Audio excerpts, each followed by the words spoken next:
Bonjour mes amis, je suis content de vous retrouver sur ma chaîne YouTube pour vous parler aujourd'hui du revenu universel. Alors c'est un thème que je viens de traiter dans le cadre d'un pré-colloque qui s'est tenu à Caen le 10 février et à l'université de droit de Caen, et je voulais donc vous entretenir un peu sur ce sujet qui est un sujet juridico-politique, on va le dire comme ça, parce qu'en effet c'est la présentation finalement d'une autre façon de voir la société dans laquelle nous sommes. Euh, Peut-être d'abord vous dire ce que c'est que le revenu universel, parce que je ne suis pas convaincu que tout le monde sache de quoi l'on parle. Alors l'idée est très simple, hein, en soi, l'idée est facile à comprendre. Il s'agit d'attribuer à tout un chacun, de la naissance à la mort, un revenu universel, donc dont le montant sera défini et précisé. Ce revenu a cette particularité d'être attribué automatiquement à tout le monde, en plus des ressources ou des revenus que vous percevez par ailleurs. Un exemple, si le revenu universel est de 1000 euros par mois, si vous gagnez 1500 euros en travaillant, vous aurez 1500 plus 1000. Si vous ne travaillez pas, vous aurez 1000. Voilà, c'est ça le principe de base.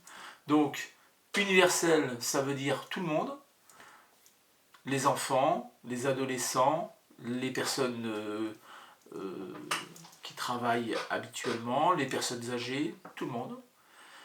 Sans condition, parce que c'est automatique, sans contrepartie, on ne vous demande rien, on ne vous demande pas de travailler en contrepartie, de faire du bénévolat, pas du tout, c'est un revenu qui vous est attribué directement. Alors bien sûr, vous imaginez, ou moi j'imagine que quand vous écoutez cette vidéo, vous vous dites c'est pas possible, c'est impossible de faire des choses pareilles, c'est un projet d'accord, mais bon, il ne faut pas exagérer, personne ne va donner de l'argent comme ça. Et puis cet argent, où va-t-on aller le chercher? Comment va-t-on financer un tel dispositif? Alors les questions que vous vous posez sont totalement légitimes. C'est vrai qu'on peut se poser la question de savoir comment on peut financer un revenu universel. Alors je peux vous donner une première piste, parce que le monde du travail évolue. On voit bien qu'il y a des mutations dans le travail. Toutes et tous, vous êtes déjà allés dans un supermarché et vous êtes passé à la caisse automatique. Voilà. Donc il n'y a pas d'employé. Vous faites le travail à la place d'un employé. Chacun va parfois consulter son compte en banque à partir de son ordinateur, de chez lui, dans le train, dans un bar. Enfin, vous faites vos opérations bancaires. Vous n'avez personne en face de vous, vous êtes sur un ordinateur, sur un site, et vous faites des opérations bancaires. Vous achetez vos billets de train en ligne, il n'y a personne en face de vous. Donc on voit bien quand même que les mutations du monde du travail sont très claires. Les robots se substituent aux hommes, et avec en plus l'arrivée massive de l'intelligence artificielle, la société de demain sera aussi une société des robots qui remplaceront de plus en plus les êtres humains. Alors la question, elle est là en fait, elle est de se dire par exemple, ces robots, de façon générale, ils ne se fatiguent pas, ils peuvent travailler 24 heures sur 24, ils ne se plaignent jamais, voilà, ils ne font pas grève. Voilà. Pour autant, ils permettent à la production de se continuer. Les usines travailleront le soir, 24 heures sur 24, les sites fonctionnent 24 heures sur 24, enfin ça marche. Et derrière cette économie, en fait, il y a des gens qui accumulent aussi du capital grâce à ce remplacement des hommes par les machines. Alors le principe il est le suivant, c'est que quand c'est un humain qui travaille, eh bien, son travail est taxé d'une certaine manière, puisque vous le savez bien, vous prenez votre bulletin de paye et vous comprenez tout de suite ce que je veux dire, regardez la différence entre le brut et le net, et vous avez compris que vous étiez taxé. C'est des cotisations. C'est très important les cotisations. Je ne remets pas en cause les cotisations, pas du tout. Mais il y a des taxes, d'une certaine manière. Bon.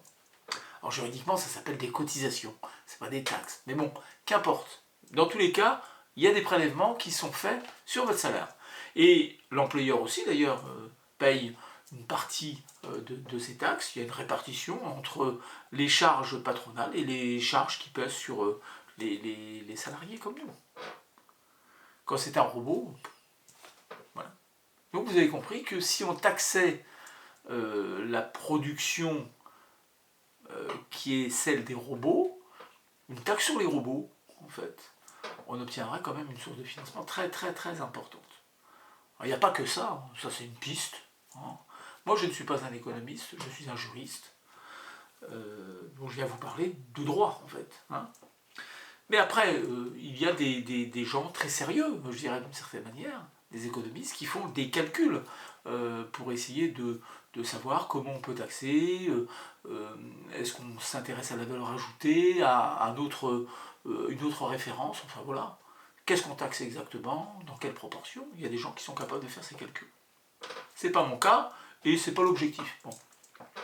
Après, il y a même des réflexions très poussées sur la propriété privée.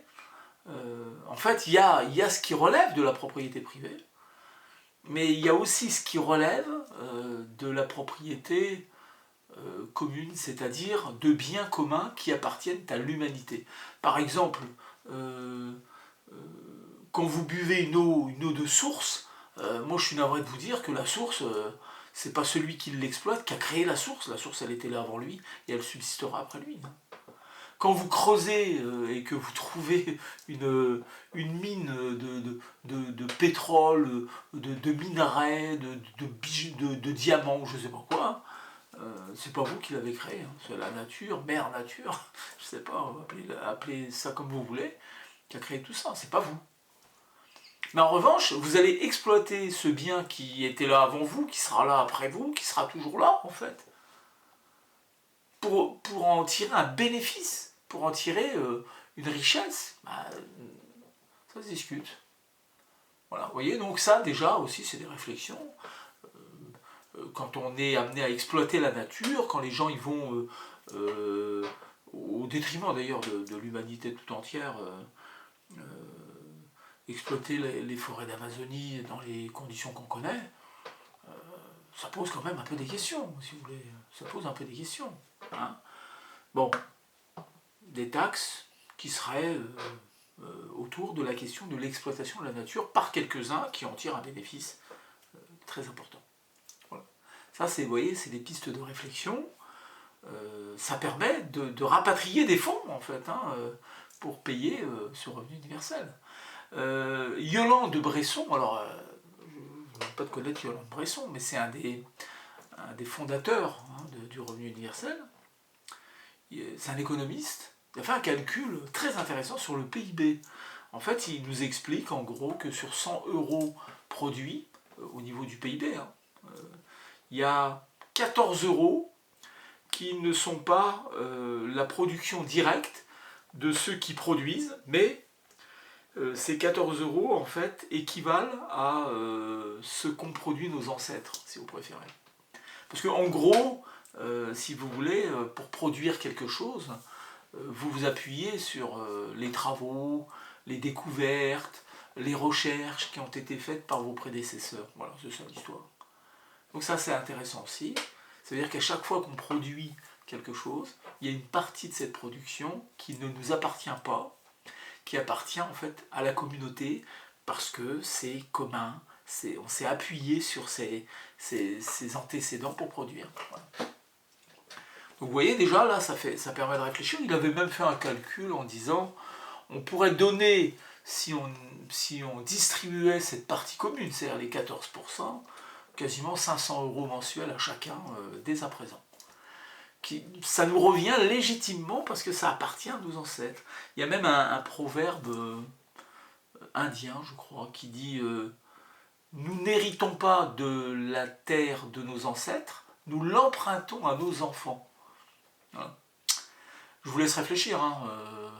C'est une belle phrase, réfléchissez. Ça veut dire qu'en fait il y a comme une chaîne de transmission, quoi. Voilà, on se transmet des choses les uns les autres. En fait, on est lié quelque part par un lien d'humanité et on ne peut rien faire contre cela. Voilà. Donc la question, la piste, comment on va financer ça, etc., c'est une piste sérieuse. Je ne dis pas qu'elle n'est pas sérieuse, mais elle a été étudiée sérieusement.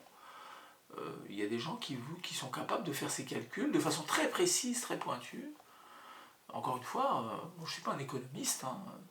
Je sais que cette idée elle nous invite à convoquer en fait des économistes, des sociologues, des philosophes, des citoyens, un peu tout le monde, un peu à l'instar, si vous voulez, de ce que dit Edgar Morin sur la complexité. C'est une question complexe, il faut la traiter dans sa complexité. Donc il faut des éclairages des uns et des autres pour arriver à mettre en place un revenu universel dans une société. C'est un vrai projet de société, c'est pas n'importe quoi les potes. C'est un truc super important. Mais il faut être convaincu. Si vous n'êtes pas convaincu, ça ne marchera pas. Et il faut essayer de convaincre les autres si vous-même vous êtes convaincu. Voilà, c'est comme ça qu'il faut faire. Oui. Donc c'est ça l'idée générale. Ensuite, cette idée de revenu universel, elle nous permet aussi de comprendre que, au fond, il faut déconnecter le travail du salaire. Aujourd'hui, vous dites à quelqu'un tu vas gagner de l'argent sans contrepartie. Ça vient nous choquer un peu par rapport à notre culture en fait. En fait, en gros, si vous voulez, on est dans une culture judéo-chrétienne qui veut que il faut travailler quoi, si vous voulez. Il faut travailler, c'est un peu en gros, c'est un peu la condamnation suite au péché originel. Dans le jardin d'Éden, je dirais d'une certaine manière, tu lèves le bras, tu as un fruit, tu as de l'eau, tu as des poissons, voilà, la vie, c'était ça normalement le projet initial. Bon. Et ensuite, le fait qu'il y ait eu le péché originel, voilà. Alors je dis, je sais pas, hein, c'est un peu ça l'idée, c'est qu'il faut travailler quoi. Il faut travailler, il faut être un peu laborieux, il faut transpirer, et il faut être méritant, vous voyez, c'est un peu comme ça. D'ailleurs, quand vous regardez bien, alors j'aime bien ce philosophe qui s'appelle Charles Pépin, qui nous explique que on est dans une société où on nous fait croire que toutes nos réussites sont notre propre fait, et quand vous avez réussi, on vous félicite, vous êtes quelqu'un de bien, etc. Mais à l'inverse, nos échecs aussi, c'est notre propre fait. Alors, vous voyez, c'est la question de la responsabilité individuelle. Les individus sont responsables de tout ce qui leur arrive, au fond, leur bonheur, leur malheur. C'est l'esprit du contrat, ça, si vous voulez. Vous voyez, le contrat, c'est ça, en fait. Le contrat, c'est quelque chose qui vous rend responsable parce que vous vous engagez contractuellement à faire ou à pas faire, ou je sais pas quoi. Voilà. Et si ça marche, c'est grâce à vous. Si ça marche pas, c'est à cause de vous. Et justement, ce philosophe, il nous explique que, non, c'est pas comme ça que ça marche non plus. Les échecs sont des contributions à nos réussites. Hein. Bien sûr que tout le monde se plante dans la vie, enfin, quand même. Heureusement, quoi, il n'y a pas d'homme parfait. Donc voilà. Hein. Donc il faut faire attention de pas toujours lier mérite et travail, enfin, ou de dire il n'y a que le travail qui mérite d'être rémunéré. Non, parce que je vous donne un exemple. Vous avez des enfants, par exemple, et pendant une partie des vacances scolaires, là c'est le cas, c'est les vacances scolaires, donc c'est pour ça que je parle des vacances scolaires, vous confiez vos enfants à vos grands-parents, à vos parents, pardon, à vos parents. Donc ils vont vous les garder. Hein. C'est vrai aussi des fois durant la semaine, parce que vous avez un contretemps, je sais pas quoi. Puis il y a la cousine Germaine qui va venir à la maison, garder le petit pendant... Bref. Ou alors, autre point aussi intéressant, c'est vous êtes au foyer, c'est vous qui vous occupez des enfants, il y en a un des deux qui travaille, voilà, qui va chercher l'argent pour le foyer, voilà. Tout ce travail-là, ces activités diverses et variées de la tante, de la cousine Germaine, de vos propres parents, de vous-même quand vous êtes à la maison et que vous préparez les repas, que vous faites le ménage. Ça s'appelle du travail invisible. C'est du travail, c'est du travail, il n'a pas de contrepartie en termes de rémunération. Si vous prenez le travail invisible, au niveau mondial, hein, c'est quand même des calculs qui ont été faits encore une fois par des économistes, en fait, etc.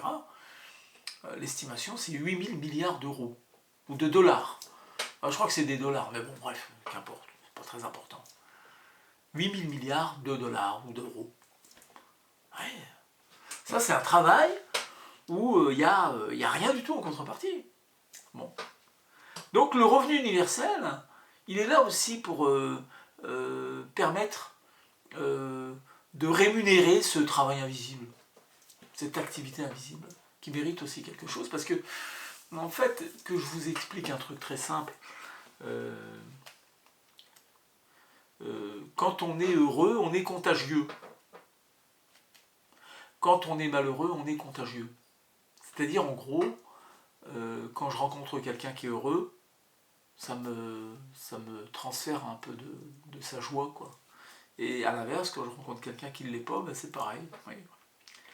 Donc si les gens, en fait, ils sont libérés dans leur tête de la nécessité, vous voyez, parce que le but du revenu universel, c'est de sortir alors soit de la pauvreté, a fortiori de l'extrême pauvreté,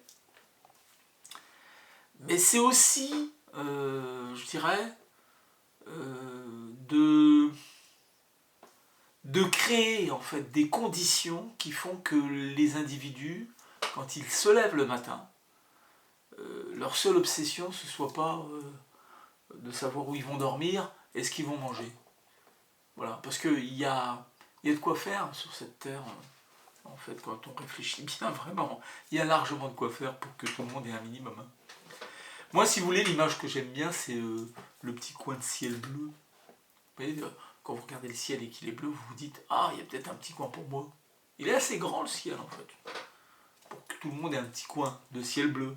Ben, tu t'assieds dans ton petit coin, tu regardes les nuages. Voilà, c'est sympa quand même, comme projet. Voilà, c'est ça le projet du revenu universel. Donc cette idée de permettre à chacun d'être un peu plus heureux, parce que la vie ne dure pas longtemps. Oui, elle ne dure pas longtemps. Même si tu vis 100 ans, admettons que tu vives 100 ans, dis-toi que 100 ans après ta mort, le rapport entre ton temps de vie et ton temps de mort, il sera de 1. Puis après, au bout de 101 ans, il sera plus de 1, il sera de 0, quelque chose, etc., etc. Et il y a un moment même, ton existence aura été une inexistence pour l'humanité. Tu n'auras jamais existé, en fait. Alors ça, c'est un premier truc que j'aime bien rappeler, comme ça permet à chacun de réfléchir. Et puis, qui que tu sois sur la Terre, qui que tu sois, on t'oubliera. C'est vrai, on t'oubliera. Il n'y en a que quelques-uns qu'on n'oublie pas. Quand je vous dis Platon, moi, vous savez, j'ai entendu parler de Platon. Mais on oubliera tous les grands sportifs, tous les grands intellectuels, la plupart des politiques, enfin voilà. Il n'y en a que quelques-uns qui subsistent. César, il a subsisté. Napoléon aussi, sûrement. Bon, enfin bref. Donc en gros, vous, moi, et la majorité, la très très grande majorité, on va. Donc la vie, ça dure pas très longtemps. Même si tu vis assez longtemps, plus longtemps que ton voisin, dans tous les cas, à un moment donné, c'est comme si tu n'avais pas vécu, c'est comme si tu n'avais pas existé, tu n'existeras plus. Voilà. Moi j'ai pris conscience de ça il y a longtemps, mais bon, bref. Et puis un autre truc, t'as beau mesurer 1m80, finalement, au bout du compte, au final, qu'est-ce qui va rester de toi? Pas grand-chose. Par exemple, moi j'aime bien dire ça, 1m50, c'est un chiffre intéressant, c'est 1m50, c'est 50 cm plus 1 mètre. Alors, ouais. En fait, 50 cm, c'est la hauteur réglementaire d'un cercueil. Tu vois, t'imagines? Et donc après, on met 1 mètre de terre. Ça fait 1m50. Voilà. Et puis 3,5 litres, je crois. Hein. Ça doit être ça, c'est la contenance d'une urne funéraire. Tu vois, tu vas être soit 1m50, soit 3,5 litres. Alors, il faut se calmer les potes. Il n'y a personne qui est important. Donc le revenu universel, il a cette idée, c'est un peu cette idée-là. C'est possible d'être plus heureux sur Terre. C'est totalement possible. Ça ne sert à rien de vouloir tout prendre pour soi et d'avoir tout le bonheur pour soi puis laisser les autres dans le malheur. Donc moi, c'est ça que je défends, c'est cette philosophie-là. ça peut se mettre en place. C'est un droit fondamental, puisque moi, encore une fois, je suis juriste. Et un droit fondamental, par nature, il est universel, il n'est pas conditionné. Normalement, c'est ça, un droit fondamental. Il est protégé. Et en fait, c'est un droit aussi qui trouve sa source dans nos textes constitutionnels. C'est pas des bêtises. Ne serait-ce que le principe. Le principe, vous pouvez le trouver aisément, en fait, dans dans le préambule de la Constitution de 1946. Vous regarderez le paragraphe 11, le droit à un revenu convenable d'existence, enfin quelque chose comme ça. Donc on le trouve aussi dans nos textes, dans la Déclaration des droits de l'homme, mais de 1793, hein, pas celle de 1789. Le droit au bonheur, enfin des choses comme ça. Il y a une notion de bonheur. Donc, en fait, le revenu universel, vous l'avez sous l'angle du bonheur collectif. C'est-à-dire, quelque part, on pourrait dire, créer les conditions minimales d'un bonheur collectif. C'est ça l'idée générale. C'est quand même un chouette projet. Ça vaut le coup qu'on s'y intéresse. C'est créer les conditions minimales d'un bonheur collectif. Parce que les gens disent ouais, mais le bonheur c'est personnel. Ben, je ne dis pas le contraire, le bonheur c'est personnel. Mais il y a quand même Joseph Stiglitz, par exemple, c'est un économiste. Il a été prix Nobel d'économie. Bien en 2001 ou 2002, je ne sais plus. Et c'est lui qui a inventé l'indice du bonheur. C'est-à-dire, économiquement, je ne sais pas comment il fait, j'en sais rien, il faudra lui demander, j'en sais strictement rien. Il sait calculer un indice de bonheur, et donc il arrive à comparer les pays. Les pays où on est heureux, des pays où on est moins heureux. Et on le sait plus ou moins, nous par exemple en Europe, on sait pertinemment que les pays du nord de l'Europe, le Danemark, la Suède, etc., la Finlande, ce sont des pays où, a priori, les gens sont plus heureux que dans les autres pays. Donc il y a des conditions, il y a des raisons à ça, si vous voulez. Il y a une raison. Par exemple, moi je dirais, là aujourd'hui, comme ça me vient en tête, je dirais que la sécurité sociale telle qu'on l'a conçue en 1945, parce que la Sécu, ça a été créé en 1945, c'est une ordonnance du 27 octobre 1945, qui crée la sécurité sociale. Bon, c'est quand même un truc, pensez-y les potes, hein, quand vous sortez votre carte vitale, pensez-y. Vous allez voir un médecin, vous lui donnez la carte vitale, il met ça dans l'appareil, vous lui donnez ensuite une autre carte qui s'appelle la carte bleue, il se paye, puis vous repartez. Et puis, je sais pas, un peu de temps après, vous regardez vos comptes, et puis hop, les remboursements ont été faits, une partie c'est la sécu, l'autre partie c'est votre mutuelle, enfin. C'est quand même pas mal, hein. C'est ce truc-là, en fait, c'est pour moi la sécurité sociale, c'était un projet qui créait du bonheur collectif, et profite à tout le monde. Bon, c'est un peu la même chose, mais c'est un peu une nouvelle sécurité sociale. C'est un peu ça, le revenu universel. C'est la création d'une nouvelle sécurité sociale, puisqu'elle va profiter à tout le monde, et ça va créer un cercle vertueux, parce que si je te donne de l'argent, tu vas le dépenser dans le circuit économique. Tu vas le dépenser dans la vie économique, et donc ça va créer des choses, c'est sûr et certain. Imagine qu'avec un revenu universel, tu es débarrassé des questions de nécessité, du style qu'est-ce que je vais manger ce soir parce que je sais que finalement je pourrais faire les courses. En gros, hein, c'est à peu près ça l'idée. Ben, même face à mon employeur, je pourrais dire moi le boulot que je fais ne me plaît pas. D'abord c'était un boulot alimentaire, je m'en vais. Sauf si tu m'offres quelque chose d'autre. Et ça va remettre l'église au milieu du village. L'église au milieu du village. Ça remet l'église au milieu du village, en fait, d'une certaine manière, dans le sens où, là j'ai fait un signe, parce qu'il y avait mon épouse qui arrivait en face, elle voulait rentrer, et je lui ai dit non, mais je me suis rendu compte qu'il ne fallait pas faire le signe, mais bon, on s'en fout. Et comme d'ailleurs, je décide moi de faire mes vidéos, comme si j'étais en face de vous, je ne vais pas couper parce que c'est pas beau, je m'en fous complètement. Bon, donc je reprends ce que je disais, on remet l'église au milieu du village. Alors qu'est-ce que ça veut dire remettre l'église au milieu du village? Ça veut dire rééquilibrer les pouvoirs. Là, par exemple, en l'occurrence, dans ce que je viens de dire, c'est absolument ça. C'est rééquilibrer les pouvoirs. Parce que, en fait, On est un peu dans ça. Il y a des gens qui ont beaucoup de force et puis d'autres qui n'en ont pas beaucoup. Bah, qu'est-ce que je te dis, moi, quand tu es écrasé par le système, machin, t'as du mal à... Tu vois, c'est pour ça qu'on dit des fois, les gens, ils ont de la personnalité, tu parles. Ils n'ont pas de personnalité. Ils n'ont rien du tout, en fait. Ils ont le fric, ils ont les moyens, donc ils sont... Voilà, on a l'impression qu'ils sont forts, mais ils ne sont pas forts du tout. Ils ne sont pas forts du tout, en fait. Ils ont eu de la chance, ils ont eu un parcours de vie qui les a amenés là. Ils ont eu des opportunités qu'ils ont pu saisir. Ils sont sûrement aussi intelligents, sûrement, je ne dis pas le contraire non plus. Mais bon, voilà.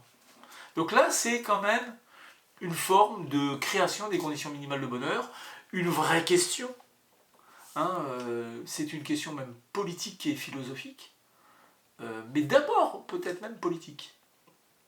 Politique dans le sens où on devrait avoir, à mon avis, hein, et encore une fois c'est qu'un avis, on devrait avoir un homme politique ou une femme politique qui vienne comme ça nous dire voilà la société que je vous propose, qui arrête de nous dire la dette publique elle nous écrase, les déficits c'est l'horreur, etc. Qui arrête de nous parler comme ça, genre, on en a marre d'entendre ça en fait.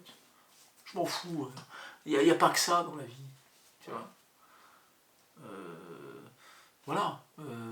Donc il faudrait qu'on nous parle un peu de cette question du bonheur. Alors moi, j'ai vu dans certains travaux, enfin, il y a un observatoire international du bonheur quand même, qui regroupe des États, la France, le Canada, le Bhoutan. Il y a même toute une réflexion sur la question de savoir si le concept de bonheur en fait, est un concept juridique opposable. C'est-à-dire en gros, bon voilà, le bonheur ce serait un projet de société et on aurait une obligation sociale de créer ces conditions pour qu'il y ait un bonheur un peu collectif. Voilà. Et donc c'est intéressant quand même de voir qu'il y a des gens qui réfléchissent là-dessus. Donc le revenu universel c'est ça, c'est redonner une place aux individus, leur redonner la possibilité de choisir. Par exemple, si j'aime bien faire du crochet, tu vois, ça me rend heureux, moi, le crochet, parce que, je sais pas, ça me décontracte, ça me fait du bien. Si j'aime bien nager, alors je vais souvent à la piscine, je nage, voilà, courir, lire, écrire, créer, dormir. Si j'aime bien tout ça, et ben qu'on me foute la paix, que je puisse le faire. Mais en fait, en réalité, ce qui va se passer, c'est que je serai plus heureux moi, et en étant plus heureux moi, je serai plus tranquille. Moi je fais le pari, par exemple, que le revenu universel fera baisser de façon considérable la délinquance. Je fais le pari. Je fais le pari que le revenu universel mis en place fera que plein de gens en fait retrouveront un sourire qui s'était un peu estompé, qui avait un peu disparu. Je fais ce pari-là. Je fais le pari qu'on vendra moins d'antidépresseurs. Je fais le pari. Il y aura des gens moins malades, des parents plus disponibles. Je fais ce pari-là. J'en suis certain, en fait. Parce que, alors, vous allez dire, ouais, mais vous êtes quand même scientifique dans votre démarche. Vous ne pouvez pas avancer des arguments comme ça sans preuve. Et vous avez raison. Mais des preuves, on en a, c'est ça le problème. C'est que les preuves, on en a. C'est-à-dire que le revenu universel, il a déjà été expérimenté dans pas mal de coins du monde. L'Ouganda, il a été expérimenté en Europe, même en France, hein, la commune de Grande-Sainte dans le Nord, le conseil départemental de Gironde, 18 autres départements, je viens de le dire, qui expérimentent le revenu universel. Donc si vous voulez, l'idée selon laquelle ce revenu universel produit des effets positifs sur la psychologie des gens a déjà été démontrée plusieurs fois. Par conséquent, on sait ça, on sait que le mettre en œuvre, c'est améliorer la santé psychologique des gens. C'est les rendre en fait plus heureux, plus disponibles. Prenons un exemple simple, un étudiant, et je sais que vous êtes nombreux à être étudiants et à regarder peut-être cette vidéo.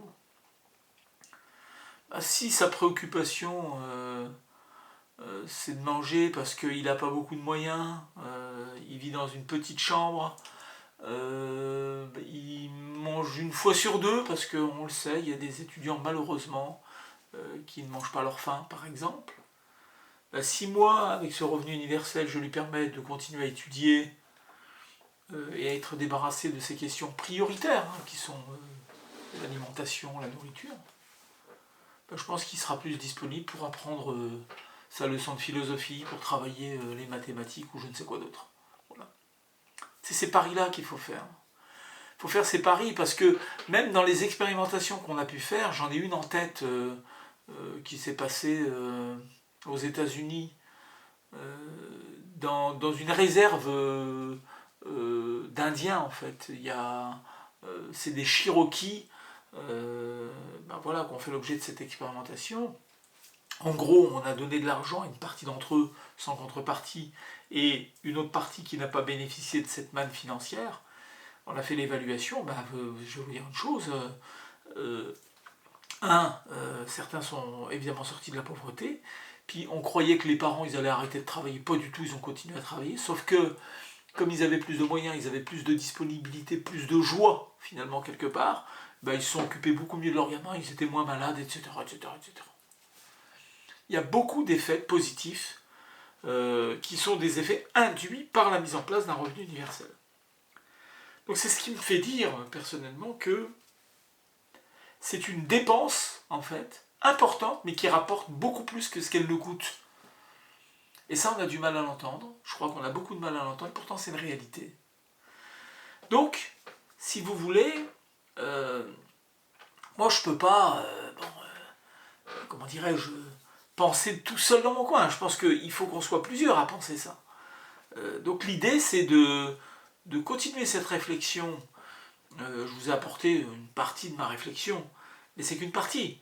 Il y aurait tellement de choses à dire. Par exemple, le RSA nouvelle formule, c'est pas une bonne idée. Ça veut dire que en fait, percevoir un RSA, vous devez quelque chose à la société, vous devez absolument être mis au travail, que ce soit sous forme d'une activité ou d'un travail classique, qu'importe.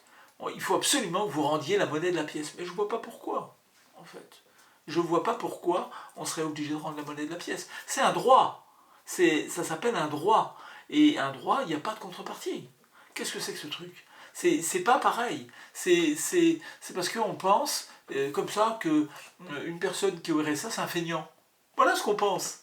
Les gens pensent ça. Ils disent que c'est un glandu qui regarde la télé, qui va boire des bières, qui s'en fout. Mais c'est pas vrai. On a déjà fait par exemple des tests avec le RMI, des études sociologiques sur un certain nombre de choses. Par exemple, on a constaté que le RMI, en gros, ou RSA, c'est à peu près la moitié d'un SMIC pour une personne seule. Et il y a des gens qui disent, bah ouais, mais bon, ils préfèrent percevoir la moitié d'un SMIC et pas travailler plutôt que d'aller bosser pour la moitié d'un SMIC. Bah, toutes les études sociologiques qui ont été faites montrent exactement le contraire. Parce que les gens, en fait, le boulot pour eux, ou l'activité, hein, puisqu'on parle d'activité plus que de travail, c'est important. Parce que c'est important pour leur fierté personnelle, si vous voulez. Ils sont heureux d'aller bosser, même si c'est à mi-temps. Puis l'image qu'ils renvoient par rapport à leurs enfants, par rapport à leurs conjoints, par rapport à leurs amis. Donc le choix, penser que c'est qu'un choix en argent, il y a que des gens qui essayent de tirer la couverture vers eux et qui... C'est des idées, ça, franchement. Il faut lire un peu, il faut lire des livres. Des livres, arrêtez ou arrêtons de lire des choses sur les réseaux sociaux ou je sais pas quoi. Non, il faut ouvrir des bouquins. C'est bien les bouquins. Il y a des choses un peu plus intelligentes, un peu plus posées. Varier les lectures. Écoutez les gens qui disent le contraire de ce que vous pensez. Et puis essayez de les convaincre aussi qu'ils ont peut-être tort. Enfin voilà, ça fait partie de la démarche. Donc le revenu universel, c'est possible. Hein, vous voyez, on peut le mettre en place dans une société. C'est un projet politique. Moi je dirais que pour convaincre tout le monde, faut surtout pas passer par les médias traditionnels. Non, faut organiser des petites réunions publiques, en fait. avec des petits groupes. Et puis après faire un peu comme une grande marque de, vous savez, de vente de tupperware à domicile. Vous voyez ce que je veux dire en fait. Il faut faire un peu ça en fait, en gros. Il ne faut pas se faire inviter sur les plateaux télé, tout ça. Non, je pense qu'il vaut mieux être dans un face-à-face en buvant un café. C'est mieux, c'est beaucoup plus impactant. Parce que si vous êtes convaincu du truc, vous allez être très fort, en fait, en réalité. Vous allez réussir à convaincre les gens. C'est ce que je pense, voilà, c'est ça. Donc là, je vais m'arrêter là, parce que bon, je pourrais vous en dire encore plein, mais c'est pas nécessaire. Je voulais simplement vous dire que c'est un sujet qui me tient à cœur. J'avais envie de le partager un peu avec vous. Voilà, je travaille dessus, pas depuis très très longtemps, mais quand même un peu. Ça faisait partie d'ailleurs d'une des solutions que je proposais dans ma thèse. J'ai travaillé sur les aides sociales, les inégalités en matière d'aide sociale selon les territoires où on réside, en montrant que finalement on n'était pas traité partout de la même manière. Et puis, bon, ben voilà, j'avais travaillé cette question-là en me disant, tiens, le revenu universel, ça pourrait être une solution pour lutter contre les inégalités sociales. Bon. Mais entre le moment où j'ai fait cette thèse aujourd'hui, j'ai continué à bosser, parce qu'en fait, c'est des sujets, il faut continuer à travailler, et surtout, il faut accepter d'être contredit, critiquer, c'est pas grave, en fait. Et c'est grâce aux critiques, etc., qu'on s'améliore, en fait. Et puis après, petit à petit, on arrive à parler plus cool, vous voyez. Voilà, décontracté, pas besoin de s'énerver, ça sert pas à grand chose. Bon, je vais vous dire au revoir mes amis, il y aura d'autres vidéos, hein, mais là je sais pas pourquoi ça a coupé. Et là j'ai repris en fait dans une deuxième partie, normalement elle n'aurait pas dû avoir lieu. Et je me rappelle plus de ce que j'avais dit dans la première partie. Donc j'ai repris à peu près là où j'en étais, mais je vais continuer, mais bon, je pense que je vais vous dire à peu près ce que je viens de vous dire là. Puis c'est pas le cas, c'est pas le cas, hein, c'est pas grave, encore une fois, moi je m'en fous. Ce qui m'intéresse, c'est de faire un direct qui soit un vrai direct. Voilà. On ne revient pas en arrière. La vie, c'est comme ça d'ailleurs. La vie, il n'y a pas de marche arrière. Donc c'est marre. Droit devant. A bientôt, mes amis. Ciao.